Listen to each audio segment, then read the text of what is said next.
আসসালামু আলাইকুম। মিলন নবী বলছি।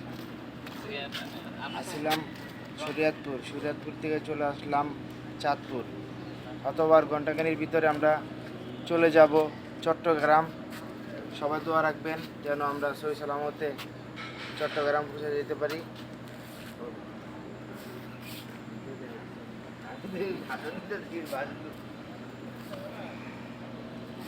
বলো বলো। চলে যেতে পারি, সবাই দোয়া রাখবেন যেন চট্টগ্রাম সহি সালামতে চলে যেতে পারি। আর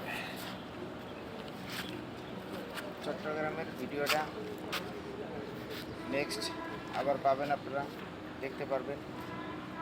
এই হলো পুরো সুন্দর জায়গা, পাশে নদী। আসলে জায়গাটা খুব সুন্দর সুন্দর একটা জায়গা। রাত্রেও খুব আরামে ঘুমাইছে। রাত্রে বৃষ্টি ছিল কিন্তু কালকে প্রচুর গরম ছিল, সারাদিন খুব কষ্ট হয়ে গেছে। আল্লাহর রহমতে রাত্রে আল্লাহ পাক ঠান্ডা করে দিছে, আমরা রিল্যাক্সে ঘুমাইতে পারছি। এই ঘুমকে সাথে থাকতো। আসসালামু আলাইকুম।